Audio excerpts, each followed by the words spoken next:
Hello दोस्तों, welcome back to my YouTube channel Manoj Patil IOP Nandurbar.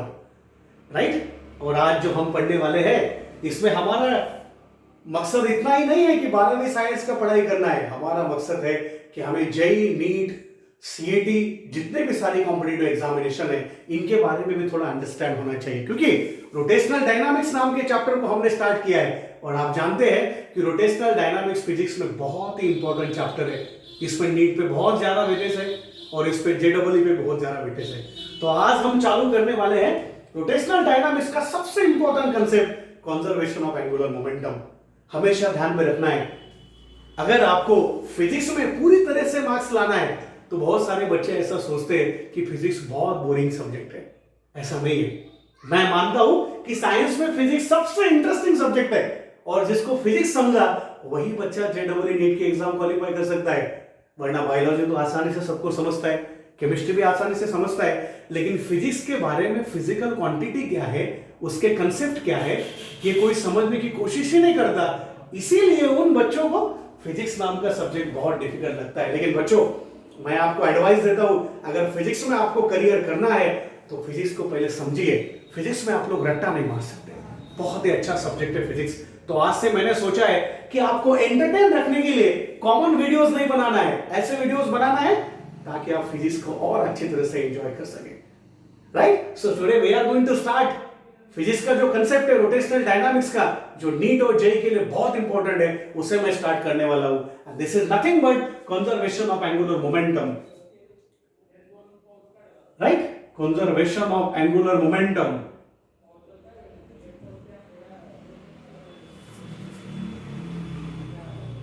और आप सब लोग जानते हैं कि एंगुलर मोमेंटम को हम लोग डिनोट करते हैं कैपिटल एल से।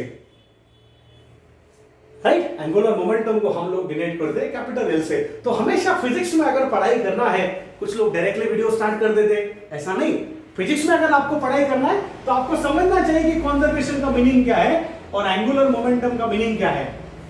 राइट, आप लोग को बहुत अच्छी तरह से मैंने समझाया है कि जो रोटेशनल मोशन है, वो जो मोशन है उसका कॉम्बिनेशन है ट्रांसलेशनल मोशन के साथ और एंगुलर मोशन के साथ। राइट। तो अगर मुझे एंगुलर मोमेंटम को समझना है तो मुझे एक बात पता होना चाहिए कि रोटेशनल मोशन का फिर से कॉम्बिनेशन है ट्रांसलेशनल मोशन के साथ और एंगुलर मोशन के साथ। तो थोड़ा सा इलेबोरेट करता हूं कि एंगुलर मोमेंटम के फार्मूले कौन कौन से हैं। राइट, उसके बाद कंजर्वेशन का मीनिंग क्या है, उसके बाद मैं एक्सप्लेन करूंगा कि what exactly the conservation of angular momentum. So सुनते रहिए मेरे वीडियो को। राइट, तो पहले मैं आपको एक्सप्लेन करता हूं कि वी नो दैट सपोज कोई बॉडी आपकी रोटेट हो रही है with respect to axis. Right, तो आप लोग जानते होंगे कि ये रेडियस है और अगर ये बॉडी रोटेट होने लगी तो ये रेडियस वेक्टर बन जाती है। तो मैं इसे आर कहूंगा, इसे ओरिजिन कहूंगा और एक्सिस ऑफ रोटेशन में ये बॉडी घूम रही है। और आपको पता होगा कि रेडियस से यहाँ जो स्ट्रेट जा रहा है वो लीनियर कंपोनेंट होता है। इसको मैं वेलोसिटी भी बोल सकता हूं और उसके आगे मुझे एक्सेलरेशन भी मिल सकता है, उसके आगे मुझे मोमेंटम भी मिल सकता है। राइट, और ये जो ऐसा घूम रहा है एंगुलर, इसमें आपकी ओमेगा वेलोसिटी होगी। So this velocity is omega and this is R. Right, तो मुझे यहां पे दिख रहा है कि एंगुलर मोमेंटम का अगर मुझे पढ़ाई करना है तो एक वेलोसिटी मेरी एंगुलर है, राइट, और दूसरी वेलोसिटी मेरी लीनियर है, क्योंकि इसके हर एक पॉइंट को मुझे लीनियर वेलोसिटी मिलेगी, मतलब लीनियर कंपोनेंट मिलेंगे। जो क्रॉस सेक्शन में हर एक पॉइंट को मुझे लीनियर कंपोनेंट मिलेंगे, तब जाके मैं कह सकता हूं कि rotational motion is a combination of the translational motion and angular motion. Right, so what exactly what is the first formula of rotational motion.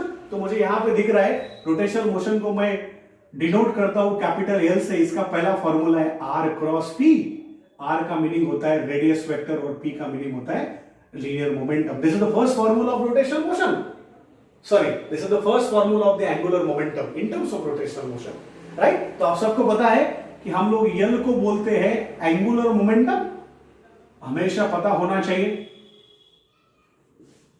Right, हम लोग capital R sorry small r को बोलते हैं रेडियस वेक्टर, बिकॉज वहां पे vector notation मैंने दिया है रेडियस वेक्टर। हम लोग पी को बोलते हैं, हमेशा ध्यान में रखना है, लीनियर मोमेंटम। तो हमारा जो ये पी है वो है लीनियर मोमेंटम। राइट, तो हम लोग समझने की कोशिश कर रहे हैं कि what exactly the conservation of angular momentum. तो मुझे यहां पे दिख रहा है कि what is the first formula of the angular momentum. L is equal to R cross P, radius vector into linear momentum. और अगर ये वेक्टर प्रोडक्ट है, इसका अगर हम वेक्टर प्रोडक्ट लो तो हमें एंगुलर मोमेंटम का सेकंड फार्मूला मिल जाएगा, L is equal to RP sine theta, right. और 12 साइंस के बच्चों को इतना बोलने की जरूरत नहीं होता है, 11 साइंस में ऑलरेडी वेक्टर प्रोडक्ट हुआ होता है।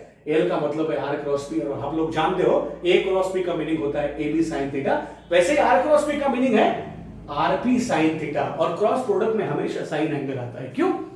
ये आप लोग जानते होंगे, क्रॉस का मीनिंग होता है परपेंडिकुलर, और अगर क्रॉस का मीनिंग अगर परपेंडिकुलर है तो थीटा हमेशा 90 डिग्री होता है, राइट। थीटा अगर 90 डिग्री होता है तो एंगुलर मोमेंटम हमेशा मैक्सिमम होता है, क्योंकि वो जीरो नहीं होता, राइट। और थीटा हमेशा अगर 0 डिग्री होता है तो एंगुलर मोमेंटम हमेशा मिनिमम होता है, क्योंकि 0 डिग्री का मीनिंग होता है पैरेलल।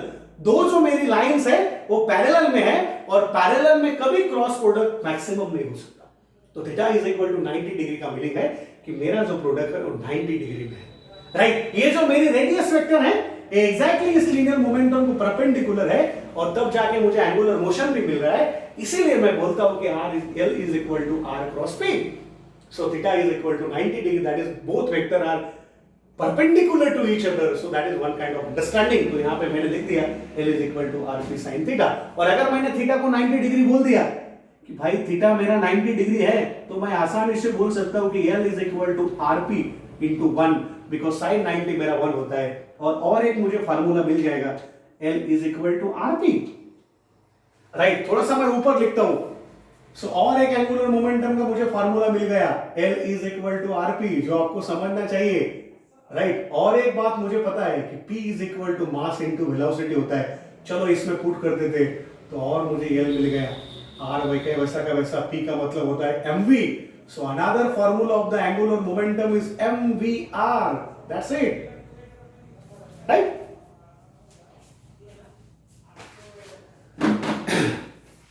राइट, तो मुझे एंगुलर मोमेंटम का और एक फार्मूला मिल गया, L is equal to RP, और एक फार्मूला मुझे मिल गया, L is equal to RP, P is equal to mv, mv को मैंने डाल दिया, L is equal to mvr।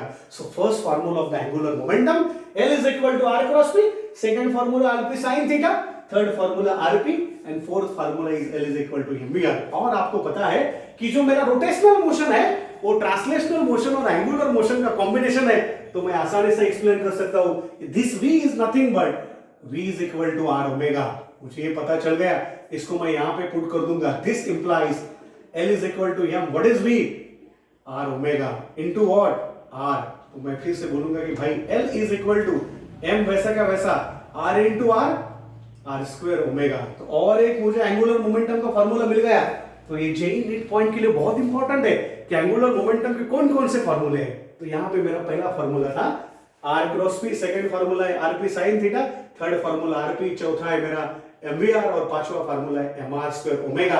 और आपको पता है कि अगर मैं डायरेक्टली बोलूं I is equal to mr square, फिर मैं आसानी से लिख सकता हूं कि this implies L is equal to mr square is I, that is I omega, and this is the complete understanding in terms of angular momentum, जो details पहले मैंने समझाया है।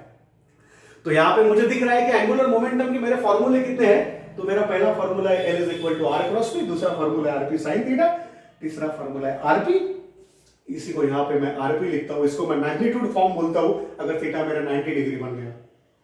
चौथा फार्मूला है mvr, और मेरा पांचवा फार्मूला है mr स्क्वायर ओमेगा, छठा फार्मूला है I ओमेगा, राइट। इसको मैं और इलैबोरेट कर सकता हूं अगर मुझे किसी ने कहा कि भाई एंगुलर मोमेंटम जो है L is equal to R cross P है, वेरी गुड भाई। एंगुलर मोमेंटम का मैग्नीट्यूड RP है भाई, एंगुलर मोमेंटम mvr है भाई, एंगुलर मोमेंटम मेरा mr स्क्वायर ओमेगा है, angular momentum is equal to I omega है। तो ये मेरा पहला फार्मूला है एंगुलर मोमेंटम का, ये मेरा दूसरा फार्मूला है, ये मेरा तीसरा फार्मूला है, ये चौथा फार्मूला है, ये पांचवा फार्मूला है L is equal to I omega, right. और मेरा छठा फार्मूला और एक है L is equal to I, we know omega, omega is nothing but the 2 pi upon t, right. ये एक और एक फार्मूला मेरा L का बन गया जो आपको पता होना चाहिए। और एक फार्मूला मेरा L का है L I, 2 पाई वैसा का वैसा मेरा रहेगा, 1 अपॉन t का मीनिंग होता है फ्रीक्वेंसी, तो बन गया L 2 पाई n, राइट। तो एंगुलर मोमेंटम नाम के कॉन्सेप्ट को अगर मैं पढ़ रहा हूं तो मुझे state board of point of view तो पता ही है, ये मुझे पता है, लेकिन मुझे नीट और जेडब्ल्यू के बारे में भी पता होना चाहिए, तो उसके कौन कौन से फॉर्मूले मैंने देखना चाहिए। L is equal to R cross P है, L is equal to R P है, L is equal to MVR है, L is equal to MR square omega है, L is equal to I omega है, L is equal to I 2 pi by T है, L is equal to I 2 pi n है। So this is a complete study of the angular momentum, right. Another parameter which is very important in physics, जो बहुत ही जरूरी है, वो है conservation. तो हम लोग बोलते हैं कि भाई कंजर्वेशन क्या होता है, तो हम लोग बोलते हैं कि कंजर्वेशन का सिंपल मीनिंग होता है कांस्टेंट, राइट। और कांस्टेंट कब हो सकता है, कोई भी चीज का अगर सिंपल तरीके से देखा जाए, फोर्स जीरो है, तो मैं बोलता हूं कि भाई ये कांस्टेंट है, राइट। लेकिन कंजर्वेशन ऑफ एंगुलर मोमेंटम की अगर मुझे पढ़ाई करनी है, तो मुझे एक बात पता होना चाहिए कि एंगुलर मोमेंटम एक रिजिड बॉडी का कॉन्सेप्ट है, और रिजिड बॉडी में मैं हमेशा टॉर्क को अप्लाई करता हूं, राइट, बिकॉज मैं रोटेशनल डायनामिक्स की पढ़ाई कर रहा हूं। तो मेरे और ध्यान दीजिए, सपोज मेरे पास कोई रिजिड बॉडी है, और इस रिजिड बॉडी को अगर मैंने टॉर्क अप्लाई कर दिया, राइट, तो ये rigid body axis of rotation में घूमेगी, फोर्स इनटू परपेंडिकुलर डिस्टेंस। और ये रिजिड बॉडी अगर मैंने टॉर्क अप्लाई किया तो मुझे अल्फा मिलेगा। Alpha is nothing but the angular acceleration, right. तो आसानी से मुझे फॉर्मूला मिल जाएगा, tau is equal to I alpha, क्योंकि रिजिड बॉडी फिरेगी आई में और मुझे अल्फा मिलेगा, तो मैं भाई बोल दूंगा tau is equal to I alpha, right. लेकिन अगर इस रिजिड बॉडी का टॉर्क ही जीरो है, व्हेन टॉर्क इज जीरो, ये रिजिड बॉडी का अगर टॉर्क जीरो है, तो मैं कह सकता हूं भाई कि मेरा जो L है वो कांस्टेंट है, राइट, या फिर कंजर्व है। ये उसका बेसिक अंडरस्टैंडिंग है, राइट। किसी भी रिजिड बॉडी का जो एक्टिंग टॉर्क है वो जीरो है, the body is said to be the conservation of angular momentum, so that is called as L is equal to constant or L is equal to conserve. So this is basic understanding in terms of angular momentum, right? तो उस body का torque zero होना चाहिए। और अगर मैं analogy की पढ़ाई करता हूं तो मुझे पता है कि अगर मैं न्यूटन्स लॉ की पढ़ाई करता हूं कि F is equal to मुझे मिलता है dp by dt। आप समझ रहे हो, ये ट्रांसलेशनल मोशन वाला टर्म है। इसी को अगर मैं एंगुलर मोशन में लिखूं या फिर रोटेशनल मोशन में लिखूं, तो मुझे पता है कि F रिप्लेस हो जाएगा टॉ में, राइट, और भाई P रिप्लेस हो जाएगा L में, तो मैं बोल दूंगा dl by dt। इसी डेरिवेशन को मुझे बहुत बाद में सॉल्व करना है। So what is analogy in terms of that, analogy से आसान है, इसका डेरिवेशन अभी निकालना बाकी है, लेकिन मुझे पता है कि F is equal to dp by dt है, दैट्स इट। तो F को रिप्लेस करता हूं मैं टॉ में और P को रिप्लेस करता हूं L में, और अगर मेरा ये टॉ जीरो हो जाए तो मैं बोल सकता हूं कि dl by dt is zero, that is L is equal to constant, that is L is equal to conserve। So this is one kind of basic understanding in terms of conservation of angular momentum. तो इसी equation को मैं यहां पे लिखता हूं, अगर मैं बोलूं कि tau is equal to dl by dt, so this is most important. और अगर मैं बोलूं भाई tau is equal to zero, तो मैं सीधा बोल सकता हूं कि zero is equal to dl by dt, और फिर मैं बोल सकता हूं L is equal to conserve, right. तो ये आसानी से हमको समझ रहा है, आपको भी समझ रहा है, right? So what is the basic understanding in terms of the conservation of angular momentum? Whenever torque acting on a body is zero, the body is said to be the conservation of angular momentum. So in terms of analogy, tau is equal to dl by dt. When tau is equal to zero, zero is there, dl by dt. When dl by dt is zero means conserve. So L is equal to conserve, that is called as constant. This is nothing but the conservation of angular momentum. Right, तो आपने फिर से देखना चाहिए मेरे video के कितने फॉर्मूले एंगुलर मोमेंटम के, आपने फिर से देखना चाहिए कि कंजर्वेशन ऑफ एंगुलर मोमेंटम में टॉर्क जीरो होगा, तब जाके एंगुलर मोमेंटम कंजर्व होगा, राइट। तो इसका डेरिवेशन मैं आपको नेक्स्ट वीडियो में विद इन 30 मिनट्स सेंड करता हूं। पहले आप लोग इस कंसेप्ट को देख लीजिए कि what exactly the angular momentum, right. फिर से बोलना चाहता हूं, बहुत सारे यूट्यूब चैनल है नेट पे, बहुत सारे बच्चे ये टीचर अच्छा है, फलाना टीचर बुरा है, यूट्यूब पे ऐसा सर्च करते रहते हैं। लेकिन मैं ऐसा मानता हूं, जो टीचर आपके साथ टच है, जिसको 11-12 के बाद जेईई नीट का फ्यूचर करना है, उस बच्चे को जो वीडियो आसान है, उस वीडियो को उस बच्चे ने देखना चाहिए, राइट। पहले ये देखना चाहिए कि कंजर्वेशन ऑफ एंगुलर मोमेंटम है, what exactly the angular momentum and what exactly the conservation. इसका मीनिंग अगर आपको पता चल गया तो आराम से आप लोग इलैबोरेट कर सकते हो कि कंजर्वेशन ऑफ एंगुलर मोमेंटम क्या है, right. So thank you so much. मैंने आज आपको एक कॉन्सेप्ट एक्सप्लेन किया है। 30 मिनट के बाद मैं इसका डेरिवेशन आपको सेंड करता हूं और इसके एग्जांपल सेंड करता हूं। Thank you so much, well done.